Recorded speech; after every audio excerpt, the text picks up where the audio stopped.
I'm about to tell you something that will completely flip your understanding of personal development and success. For the past decade, I've been studying why some people achieve extraordinary success while others with equal talent and opportunity remain stuck. What I discovered will shock you.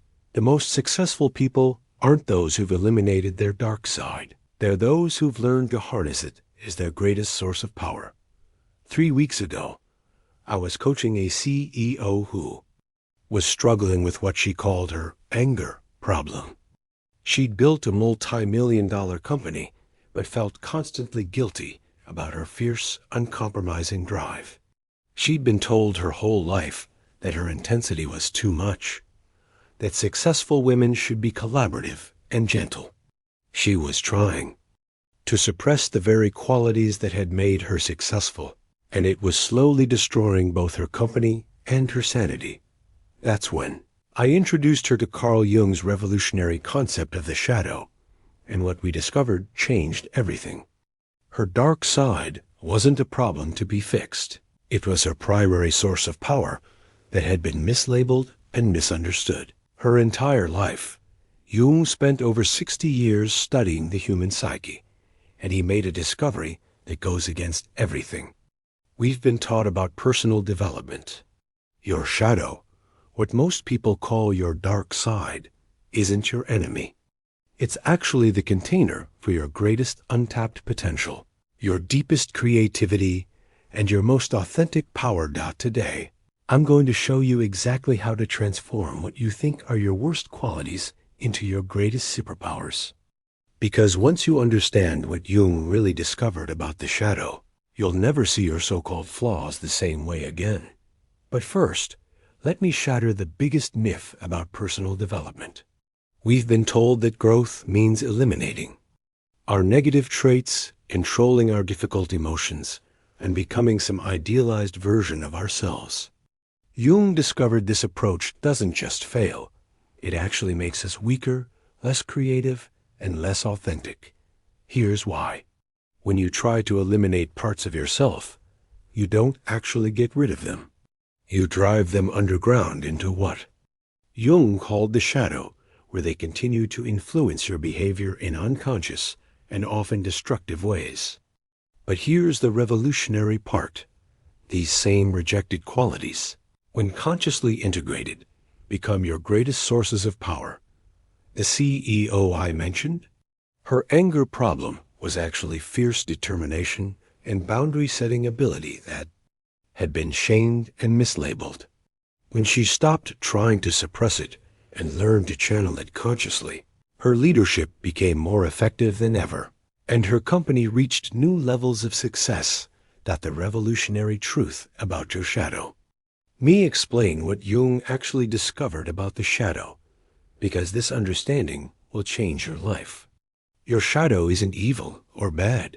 It's simply the collection of all the parts of yourself that you've been taught to reject, deny, or hide. Think about it this way. From the moment you were born, you received thousands of messages about which parts of yourself were acceptable and which parts needed to be hidden to receive love and approval. Maybe you were told you were too sensitive, so you learned to suppress your emotional intelligence. Maybe you were called selfish for having needs, so you learned to hide your healthy self-advocacy. Maybe you were shamed for being too aggressive, so you suppressed your natural leadership abilities. All of these rejected parts don't disappear. They form your shadow. And here's what's truly revolutionary. Jung discovered that the shadow often contains our greatest gifts, talents, and sources of power. The very qualities we've been taught to hide or fix are often the keys to our most authentic success. This happens because families and societies often can't handle certain types of power, especially in children. A child who's naturally charismatic might be told they're showing off. A child who's naturally intuitive might be told they're too weird. A child who's naturally assertive might be told they're too bossy. These children learn to suppress their natural gifts to fit in and be loved. But the power doesn't go away. It goes into the shadow, where it waits to be reclaimed and consciously directed. Jung found that people who learned to integrate their shadow often discovered talents and abilities they never knew they had, simply because they'd been suppressing them for so long. The CEO's story is a perfect example. Her intensity and drive weren't character flaws. They were her natural leadership abilities that had been shamed and mislabeled as anger. When she reclaimed these qualities and learned to use them consciously, she became more successful and authentic than ever before. This is why traditional personal development often fails. It tries to help you become someone you're not, instead of helping you reclaim who you really are. It focuses on eliminating your negative traits instead of understanding how these traits might actually be misdirected or suppressed strengths. Jung's approach is radically different. Instead of trying to eliminate your shadow, you learn to dialogue with it, understand it, and consciously integrate its power. This doesn't mean acting out destructively. It means finding healthy, productive ways to express the energy and wisdom that your shadow contains. Superpower number 1. Transforming anger into fierce. Boundaries and leadership. Let's start with one of the most misunderstood emotions, anger. Most people have been taught that anger is negative, destructive, or something to be controlled and minimized. But Jung discovered that healthy anger is actually one of your most important psychological functions. It's your psyche's way of telling you that boundaries have been crossed and action needs to be taken. When anger gets suppressed into the shadow, it doesn't disappear. It either erupts in destructive ways at inappropriate times, or it gets turned inward and becomes depression, self-attack, or chronic people-pleasing. But when anger is consciously integrated, it becomes what I call fierce compassion. The ability to protect yourself and others with clarity and strength. Let me tell you about David, a therapist who came to me because he felt like he was too nice and constantly getting taken advantage of by clients, colleagues, and even friends. He'd been raised in a family where any expression of anger was met with guilt, shame, and emotional withdrawal. He learned that being angry made him a bad person, so he suppressed this emotion completely. But David's suppressed anger was showing up in passive-aggressive behavior, chronic resentment, and an inability to set clear boundaries with people who were treating him poorly. He was exhausted from constantly accommodating others and felt like he was losing himself in the process. When we began working with his shadow, David discovered that his suppressed anger actually contained powerful boundary setting abilities and a fierce protective instinct for justice and fairness.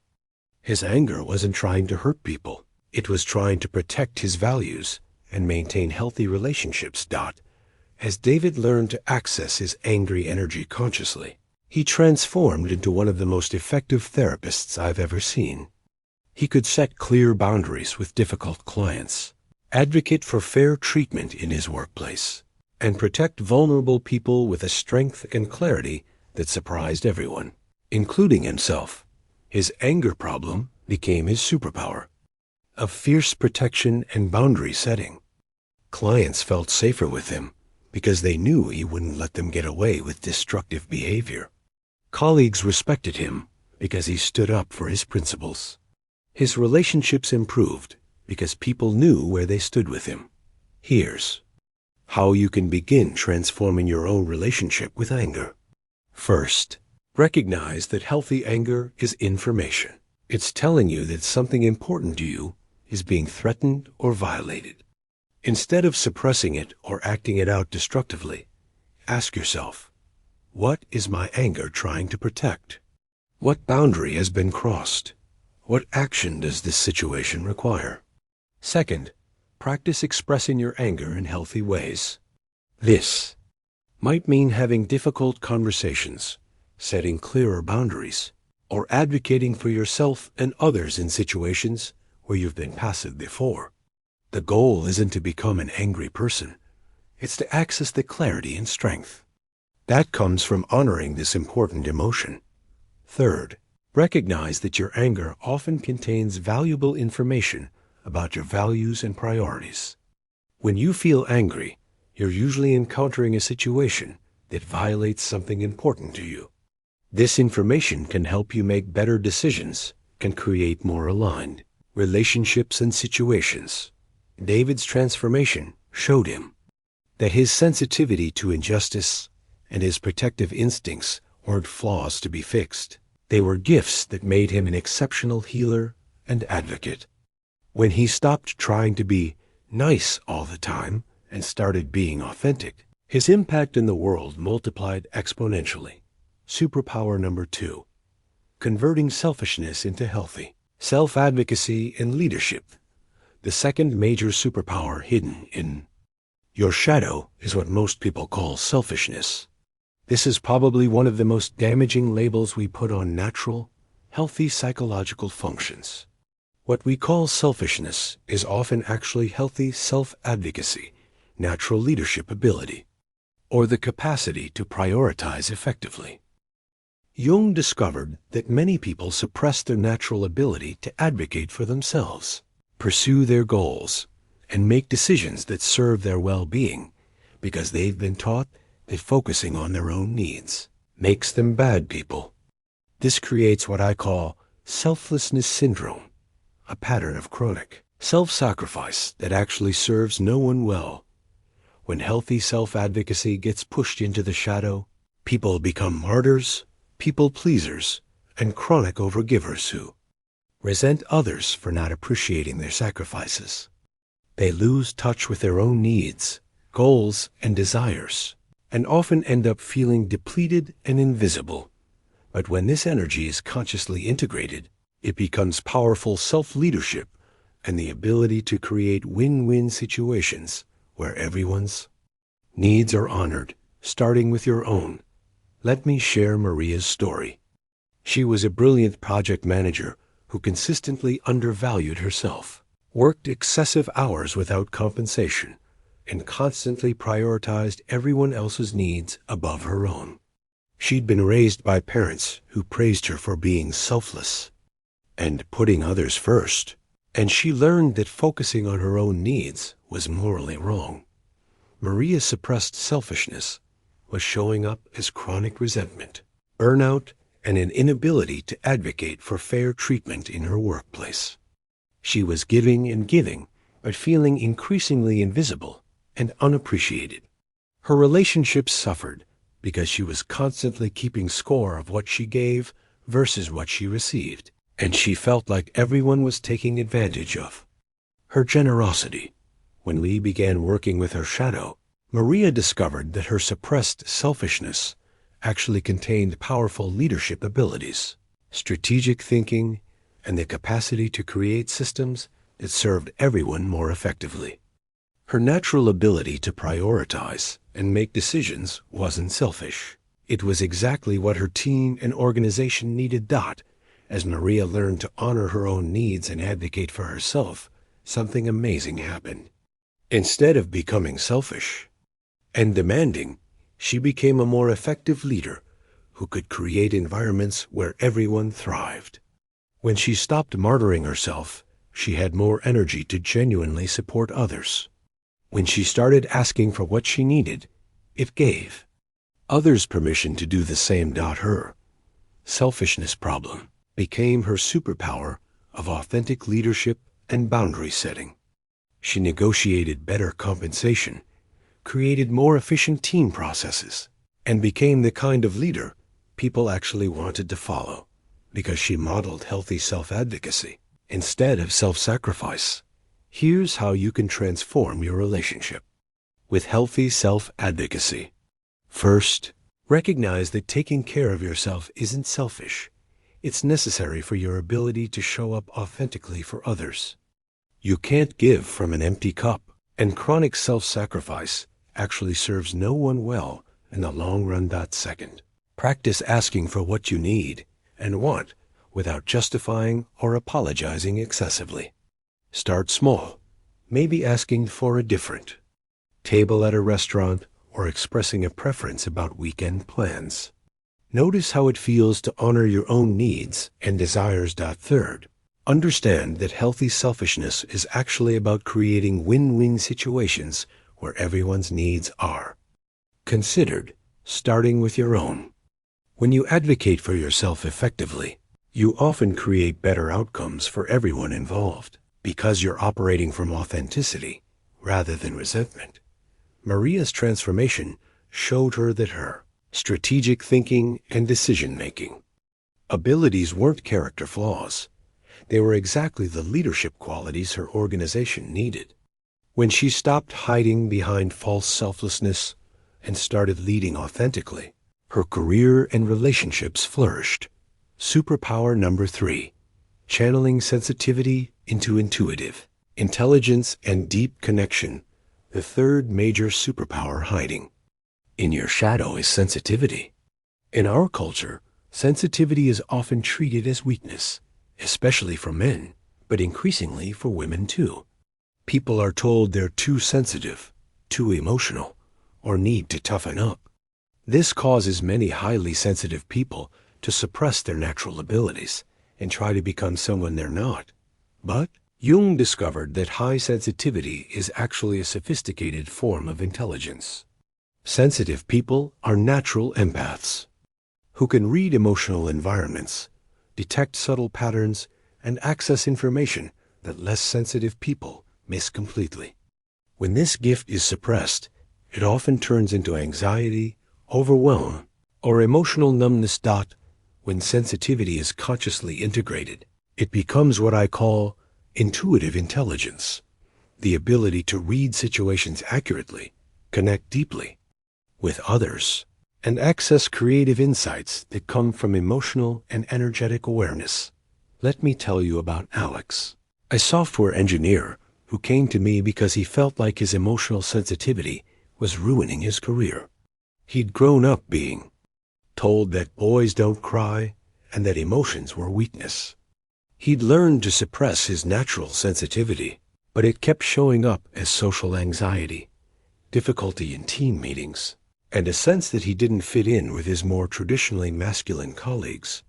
Alex's suppressed sensitivity was causing him to feel overwhelmed in office environments, misread social situations, and disconnect from his natural creativity. He was trying so hard to be tough that he was cutting himself off from his greatest sources of insight and innovation. When we began working with his shadow, Alex discovered that his sensitivity actually contained remarkable abilities to understand user needs, detect problems before they became critical, and create solutions that truly served people's emotional and practical needs. His emotional intelligence wasn't a weakness. It was exactly what made him exceptional at his work. As Alex learned to honor his sensitivity instead of suppressing it, he became one of the most valuable members of his team. He could anticipate user problems that others missed, create more intuitive interfaces, and build stronger relationships with clients and colleagues. His sensitivity became his competitive advantage. His weakness became his superpower of intuitive problem-solving and deep connection. He started leading user experience initiatives, became the person others came to when they needed to understand client needs, and found his unique place in a traditionally less sensitive industry. Here's how you can transform your relationship with sensitivity. First, recognize that sensitivity is actually a form of intelligence that allows you to access information others miss. Instead of seeing it as weakness, start seeing it as data gathering ability. Second, learn to manage your sensitivity rather than suppress it. This might mean taking breaks from overstimulating environments, setting boundaries around your emotional energy, or finding ways to process the information you're naturally picking up. Third, start using your sensitivity strategically. In meetings, notice what others are feeling but not saying. In creative projects, trust the subtle insights that come from your emotional intelligence. In relationships, honor the emotional information you're receiving about people's true intentions and needs. Alex's transformation showed him that his emotional intelligence wasn't something to hide. It was his greatest professional asset. When he stopped trying to be someone else and started leveraging his natural gifts, his career and confidence soared. Superpower number 4, transforming control issues into mastery and excellence. The fourth superpower, often hidden in your shadow, is what people typically call control issues. This label gets applied to anyone who has high standards, wants things done well, or feels frustrated when systems don't work efficiently. But Jung discovered that what we call control issues are often actually drives for mastery, excellence, and effective systems. When these natural impulses get suppressed or shamed, they often turn into perfectionism, micromanagement, or chronic frustration. But when consciously integrated, they become powerful abilities to create excellence, build effective systems, and achieve mastery in important areas. The key insight is that the desire for control usually comes from a desire to create better outcomes, not from a need to dominate others. When you understand what your control issues are really trying to accomplish, you can channel that energy into creating genuine excellence and mastery. Let me share Jennifer's story. She was a marketing director who'd been told her whole career that she had control issues because she had high standards and wanted campaigns executed properly. She'd been criticized for being too demanding and perfectionist, and she'd started doubting her natural drive for excellence. Jennifer's suppressed need for control was causing her to either micromanage everything or swing to the opposite extreme and avoid taking leadership roles altogether. She was caught between her natural standards and her fear of being seen as difficult or demanding. When we worked with her shadow, Jennifer discovered that her control issues actually contained remarkable abilities to see how systems could work better, anticipate problems before they occurred, and create processes that generated consistent excellence. Her high standards weren't character flaws. They were exactly what her organization needed to achieve better results. As Jennifer learned to own her drive for excellence instead of apologizing for it, she became an extraordinarily effective leader. She could create systems that prevented problems, train teams to achieve consistent quality, and deliver results that consistently exceeded expectations. Her control issues became her superpower of systems thinking and excellence creation. She started being sought out for the most challenging projects, became known for her ability to turn around struggling campaigns, and found her place as a leader who could create order from chaos. Here's how you can transform your relationship with control and high standards. First, recognize that your desire for things to work well comes from a positive intention to create better outcomes. Instead of seeing high standards as problematic, see them as commitment to excellence. Second, distinguish between healthy standards and perfectionist paralysis. Healthy standards help you create better results.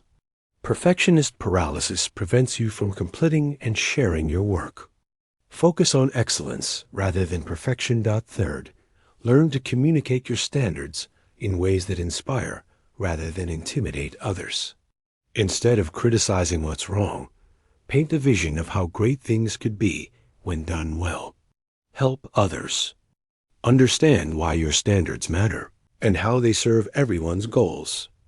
Jennifer's transformation showed her that her drive for excellence wasn't something to apologize for. It was her greatest professional strength. When she stopped hiding her standards and started leading with them confidently, her impact and influence multiplied. Superpower number 5, converting darkness into depth and authentic power. The fifth and perhaps most important superpower in your shadow is what Jung called your darkness, the parts of yourself that you consider ugly, unacceptable, or wrong. This might include your jealousy, your pettiness, your selfish impulses, or your capacity for destructive thoughts and feelings. Most personal development approaches try to eliminate these aspects of human nature. But Jung discovered something revolutionary. Your darkness often contains your greatest depth, authenticity, and ultimately your most compelling personal power. This doesn't mean acting on destructive impulses or justifying harmful behavior. It means acknowledging and integrating the full spectrum of human nature so you can show up as a complete, authentic person instead of a sanitized, artificial version of yourself. When you try to be perfect and eliminate your darkness, you often become flat, boring, and inauthentic. People can sense that you're hiding parts of yourself, and it creates distance in relationships and limitation in your creative expression. But when you acknowledge and integrate your darkness consciously, you develop what Jung called psychological depth, the ability to understand and connect with the full range of human experience. This makes you more compelling, more trustworthy, and more effective in all areas of life. Let me tell you about Robert, a coach who came to me because he felt like a fraud. He was helping people with personal development, but he struggled with jealousy, anger, and what he called his petty thoughts about other people's success. He thought these feelings disqualified him from helping others and made him a hypocrite. Robert's suppressed darkness was causing him to present a perfect, sanitized version of himself that felt fake to both him and his clients. He was so focused on being a good person that he'd lost touch with his authentic humanity. When we began working with his shadow, Robert discovered that his jealousy actually contained important information about his own unmet desires and goals. His anger revealed his values and boundaries. His petty thoughts showed him where he needed to develop more self-compassion and realistic expectations. As Robert learned to acknowledge and work with his darkness instead of hiding it, he became a dramatically more effective coach. His willingness to be real about his own struggles made him more relatable and trustworthy. His understanding of difficult emotions made him better at helping others navigate their own challenges. His darkness problem became his superpower of authentic depth and real connection. Clients felt safer being honest about their own struggles because Robert had modeled that it was okay to be imperfect. His authenticity became his greatest professional asset. Here's how you can begin integrating your own darkness. First, acknowledge that having difficult thoughts and feelings doesn't make you a bad person. It makes you human. Everyone has jealousy, anger, selfish impulses, and destructive thoughts sometimes. Second, use your darkness as information rather than acting it out destructively. When you feel jealous, ask what that reveals about your own desires. When you feel angry, explore what values or boundaries are being violated. When you have destructive thoughts, examine what pain or fear might be underneath them. Third, practice sharing your authentic struggles with safe people. This doesn't mean dumping your problems on others or using your darkness to justify harmful behavior. It means being real about your humanity instead of pretending to be perfect. Robert's transformation showed him that his struggles weren't disqualifications from helping others. They were exactly what made him qualified to provide real, authentic support. When he stopped hiding his humanity and started embracing his complete self, his impact and effectiveness soared. The integration process. Making your shadow your superpower. Now that you understand how your so-called dark side contains your greatest superpowers, the question becomes, how do you actually integrate these rejected parts of yourself in practical, healthy ways? Jung's approach to shadow integration isn't about acting out destructively or justifying harmful behavior. It's about consciously reclaiming the energy and wisdom that you've been suppressing and finding healthy, productive ways to express these aspects of yourself. The first step is what Jung called shadow recognition, becoming aware of what you've rejected about yourself and why. This requires honest self-examination and often brings up shame, fear, or resistance. Remember that These feelings are normal and part of the integration process. Start by identifying the qualities you most dislike in other people. Jung discovered that we tend to be most triggered by qualities in others that we've suppressed in ourselves. If someone's aggression bothers you intensely, you might have suppressed your own healthy assertiveness. If someone's selfishness irritates you might have rejected your own ability to advocate for your needs. The second step is understanding the positive intention behind your rejected qualities. Every aspect of your personality developed for a reason, and even your most difficult traits usually contain important wisdom or energy that you need. Your anger might contain your sense of justice and boundary-setting ability. Your selfishness might contain your leadership capacity and strategic thinking. Your sensitivity might contain your intuitive intelligence and capacity for deep connection. Your control issues might contain your drive for excellence and mastery. The third step is finding healthy ways to express these reclaimed qualities. This is where most people get confused. They think integration means acting out destructively or abandoning all boundaries and social consideration. True integration means finding mature, conscious ways to express your full range of human qualities. This might mean setting boundaries assertively instead of suppressing anger. It might mean advocating for yourself strategically instead of martyring yourself. It might mean using your sensitivity as professional intelligence instead of seeing it as weakness. The fourth step is practicing self-compassion throughout this process. Shadow integration often brings up shame, guilt, and fear because you're reclaiming parts of yourself that you've been taught are unacceptable. Remember that becoming whole doesn't mean becoming perfect. It means becoming authentic, owning all parts of yourself so you can choose consciously how to express them rather than having them control you unconsciously.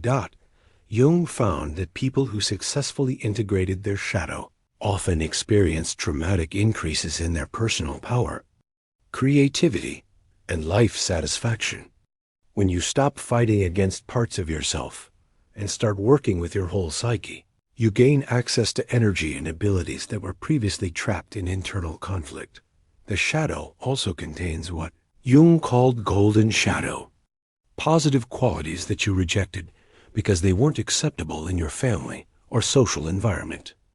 As you reclaim your darkness, you might also discover talents, strengths, and aspects of personality that you've been suppressing. Living as your complete self, ultimate goal of shadow work isn't to become a different person. It's to become more fully yourself. When you integrate your shadow, you're not adding foreign elements to your personality. You're reclaiming aspects of yourself that have always been there but have been suppressed or misdirected. This process often reveals that what you thought were your greatest weaknesses are actually your greatest strengths in disguise. Your sensitivity becomes intuitive intelligence. Your anger becomes fierce protection. Your selfishness becomes healthy leadership. Your control issues become drive for excellence. Your darkness becomes authentic depth. Jung believed that the goal of human development isn't perfection but wholeness, the integration of all aspects of personality, so you can respond to life situations from your complete self, rather than from a limited, artificial version of who you think you should be. When you live as your complete self, several things happen. First, you become more authentic and compelling because people can sense that you're not hiding or pretending. Second, you become more effective because you have access to your full range of abilities and responses. Third, you become more resilient because you're not wasting energy fighting against yourself. Most importantly, you become more compassionate, both toward yourself and others.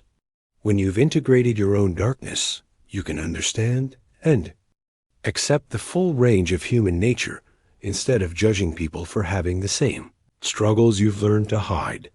The CEO I mentioned at the beginning of this video, once she integrated her fierce drive instead of apologizing for it, her company's revenue doubled within a year. She became the kind of leader people wanted to follow because she was authentic, powerful, and unashamed of her strength. Your dark side isn't your enemy.